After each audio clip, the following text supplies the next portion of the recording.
Muy buenas noches, hoy tenemos un programa especial, me da mucho gusto, voy a entrevistar a Steven Levitsky, él es profesor del Departamento de Gobierno de Ciencia Política de la Universidad de Harvard y junto con Daniel Ziblatt han escrito un libro que me parece fundamental, que se ha convertido en un bestseller, tanto en Estados Unidos como fuera de Estados Unidos, Cómo mueren las democracias. Profesor Levitsky, gracias por atendernos, gracias por estar con nosotros. Es un placer. Gracias.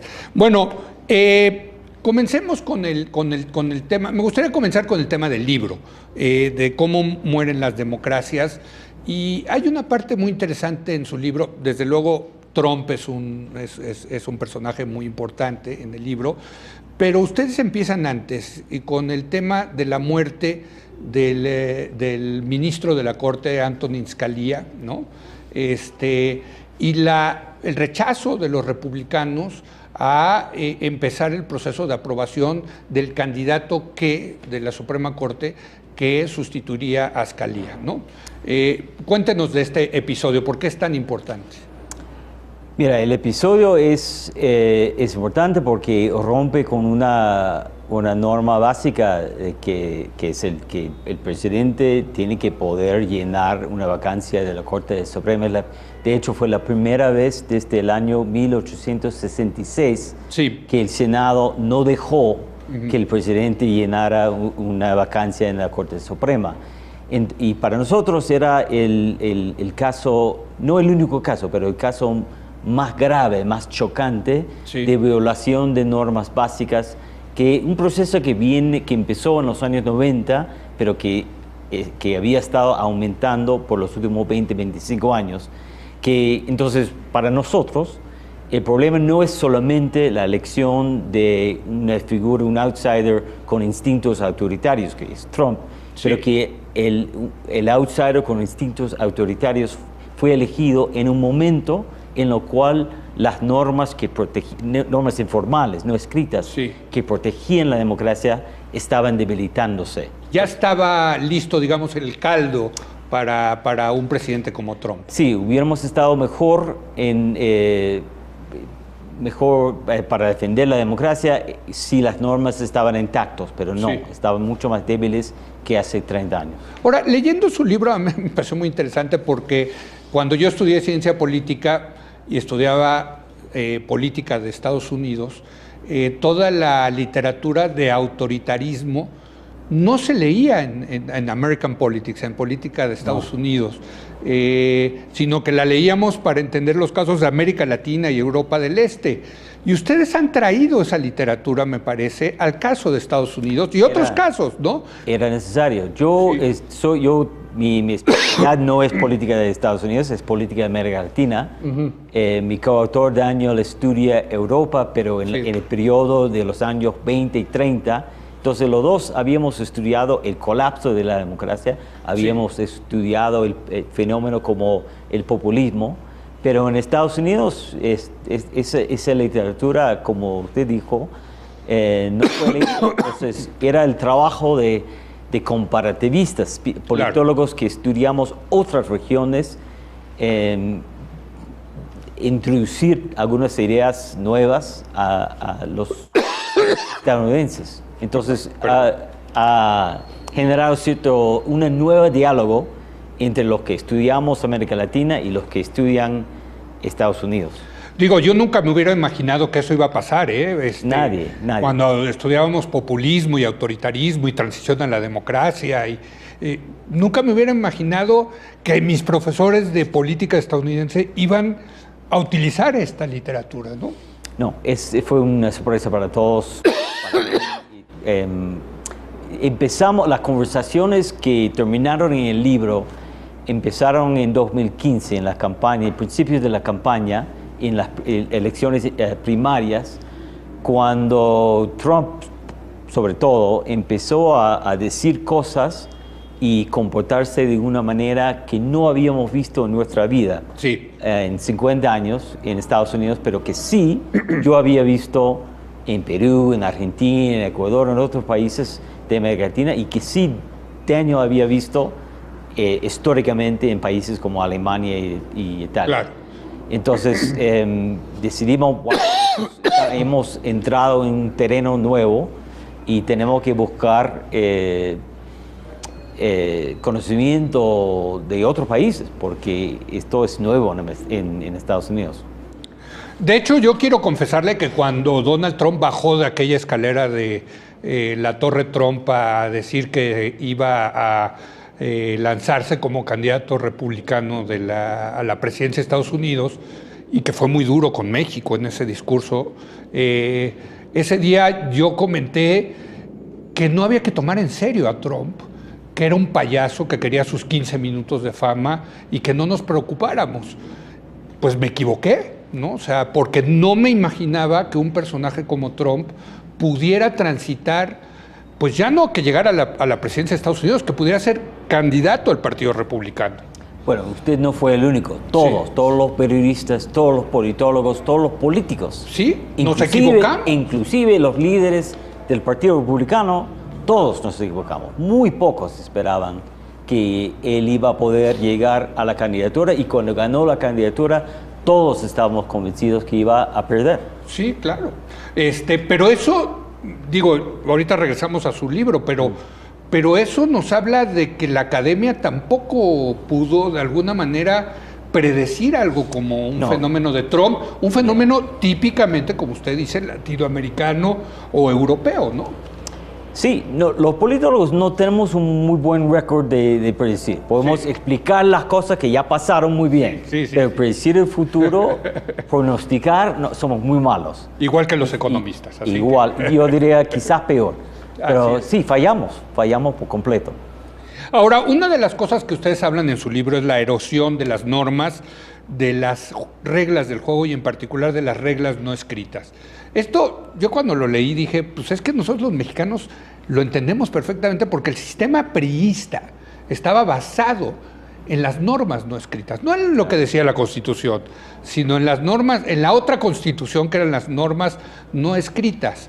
Claro, la diferencia es que en México antes de 2000 o antes de los 90, las normas no escritas, las reglas informales sostenían un régimen autoritario. Correcto. En Estados Unidos antes de 2016, por lo menos las reglas no escritas de lo cual hablamos, sostenían la democracia.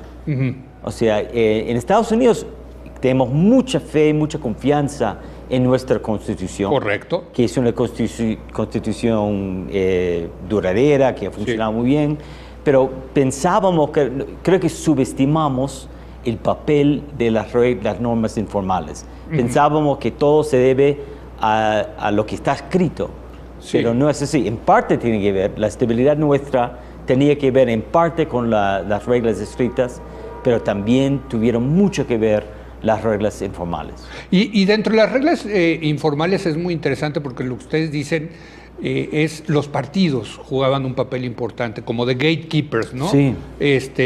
Como cuidando esa democracia. Pero no era muy democrático, que digamos, ¿no? O sea, el poder que tenían los jefes, los voces de los partidos políticos, y eso cambia con las elecciones internas, ¿no? De los partidos. Sí, era un sistema bastante elitista, donde los jefes partidarios, en una manera poco transparente, poco participativa, poco democrática, seleccionaron los líderes. Así eran lo que llamamos los gatekeepers. Sí. Lo negativo de ese sistema es justamente eso, que no era ni transparente ni democrático. Así es. Lo positivo es que los partidos tuvieron un récord perfecto de prevenir demagogos de llegar al poder. O sea, algunos de los seleccionados eran buenos presidentes, otros mediocres, pero ningún outsider, ningún político sin ninguna experiencia, ningún tipo totalmente irresponsable o autoritario, ningún demagogo llegó cerca de la Casa Blanca. Sí, o sea, no hubieran dejado pasar a Trump. No, jamás. No, eso tiene que ver con el sistema que adoptamos en 1900 de primarias. Las elecciones primarias, ¿no? Con el viejo sistema que teníamos hasta el año 72, Trump jamás hubiera llegado cerca de la presidencia. Dicen ustedes que los políticos tipo Trump, demagogos, ¿no?, autoritarios, deberían de ser contenidos, controlados por las instituciones, pero muchas veces no ocurre así, sino por este tipo de reglas no escritas, ¿no? Así es, no hay constitución perfecta en el mundo. Exacto. Nosotros en Estados Unidos solemos aprender en el colegio que nuestra constitución es casi perfecto y casi bíblica, pero no es así. Así Ha fallado muchas veces y cuando tiene éxito, ha tenido éxito, como dijo antes, por el comportamiento de los partidos y también las reglas informales. Así es, y bueno, ahí en ese sentido lo que como comenzamos esta entrevista, que una de las reglas no es, bueno, escritas, pero también que honraban los partidos es, se muere un ministro de la Corte, lo nombras luego, no te esperas para ver qué va a pasar en la próxima elección, ¿no? Claro. No, es un fenómeno más común en América Latina que en Estados Unidos históricamente, lo que llamamos en inglés constitutional hardball, dureza constitucional. Eso es la práctica de usar la letra de la ley de una manera que mina el espíritu de la ley. Sí. O sea, hay comportamientos que son legales, pero que minan el espíritu de la ley. Sí. Y eso, lo que hizo el Senado, no dejar que haya votación para aprobar el ministro de la Corte, sí, era legal, era totalmente legal, pero obviamente violaba el espíritu de la ley. Estiraron la liga, como decimos en México. ¿Ok? Para ustedes es muy importante, en el libro hablan de dos normas primarias o básicas. Uno es la tolerancia mutua. Sí. Platícanos de esto.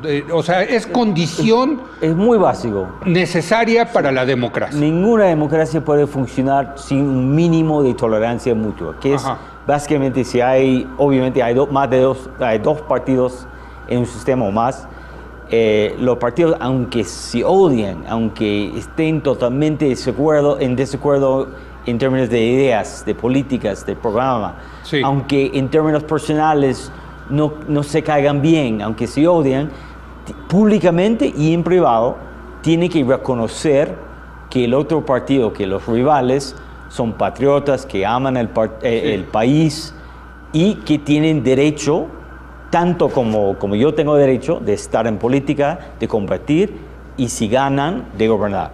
Sí. Se tiene que reconocer plenamente, en privado y público, la legitimidad del otro lado. Sí. No puedes tratarlo como enemigo, como subversivo, como terrorista, como criminal, como alguien que no tiene plena legitimidad. Eso es clave. Bueno, y es muy importante porque hoy está un partido en el gobierno, mañana el otro partido puede estar en el gobierno, ¿no? Así es, porque lo importante es que si trato a mi rival como un criminal, sí, como subversivo, como traidor, eso justifica medidas autoritarias, justifica la censura, justifica encarcelar o exiliar o quizás no dejar de participar mi rival, porque si es un criminal, si es una amenaza a la patria, un traidor, no merece los derechos de un partido democrático, ¿no? Bueno, aquí en México el presidente López Obrador ha dicho que sus adversarios están moralmente derrotados. Pues hablar así es precisamente tener un lenguaje muy intolerante con los que no piensan igual que él. Sí, me parece que está en la frontera de la intolerancia. Sí. Nuestro presidente ha llamado a sus rivales traidores, sí, casi todas las semanas, y también enemigos de la patria, sí, enemigos sí, del pueblo. Sí, sí, totalmente. Ahora, la segunda norma central o primaria de la democracia es la autocontención institucional. Sí. Háblenos de ella, profesor. Bueno, eso es no aprovechar de un derecho legal que es suyo.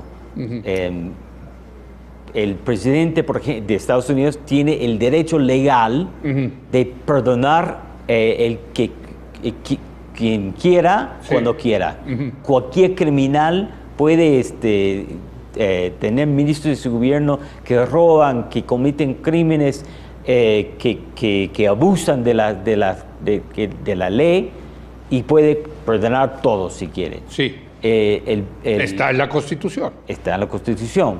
Entonces, la democracia solo funciona, cualquier sistema político solo funciona si los políticos y los gobernantes respetan no solamente la letra de la ley, sino su espíritu. Sí. En Estados Unidos, el Senado, si está en manos de otro partido, puede hacer lo que hizo el Senado en 2016, que es Sí. bloquear cualquier Nombramiento. ministro, cualquier nombramiento que hace el presidente. Si no practica la autocontención, Sí. el sistema de checks and balances, un sistema presidencialista, no puede funcionar. Queda en un stalemate total. Entonces es súper importante que los políticos subutilizan su poder institucional, que no lo utilizan al máximo en nombre de hacer funcionar el sistema. Pero me parece que estas dos normas que suenan muy razonables tienen que ver más con una cultura democrática, ¿no? Sí, La democracia necesita demócratas, ¿no? En última instancia. no necesariamente. La democracia casi nunca nace con demócratas. No, eso también es cierto. Cuando nace la democracia en Estados Unidos, no existían partidos políticos. Sí. Casi no existía la idea de oposición leal. Sí. El primer gobierno norteamericano, el gobierno de Washington y después de Adams, no toleraba la oposición, no Sí. podía creer que hubo opositores que Sí. criticaban al gobierno. Entonces, en el sentido moderno, no eran demócratas. De hecho, a muchos de los constitucionalistas les chocaba la idea de los partidos, ¿no? Sí. Entonces tuvieron que aprender. Entonces, a través durante los primeros 2-3 décadas de la República, aprendieron básicamente a comportarse como demócratas. Ujú. Y es parecido en otros países. En Argentina, si vuelves a los 80, Sí. los peronistas y los radicales se llevaban muy mal. Sí. Todo el mundo desconfiaba de los peronistas, decían que eran autoritarios. Sí. Pero aprendieron a practicar la democracia, desarrollaron a través del tiempo normas básicas de la democracia. Entonces, cuando hablas de cultura es una cosa que cambia muy lentamente. Es cierto, tiene que ver con una cultura democrática, pero la cultura democrática se aprende.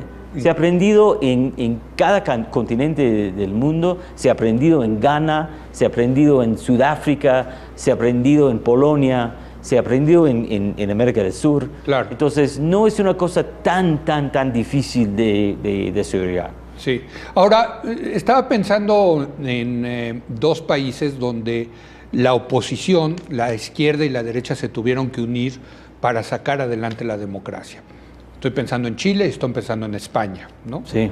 Y ahorita lo que estamos viendo es que es un desastre España y Chile también es un desastre, ¿no? ¿Por qué? ¿Qué pasó? Mira, Siendo dos democracias que admirábamos, muchísimo. todos. Y mira, en los dos países son casos modelos Sí. para los politólogos que estudiamos Correcto. las transiciones a la democracia. Los partidos políticos de centro izquierda y centro derecha Sí.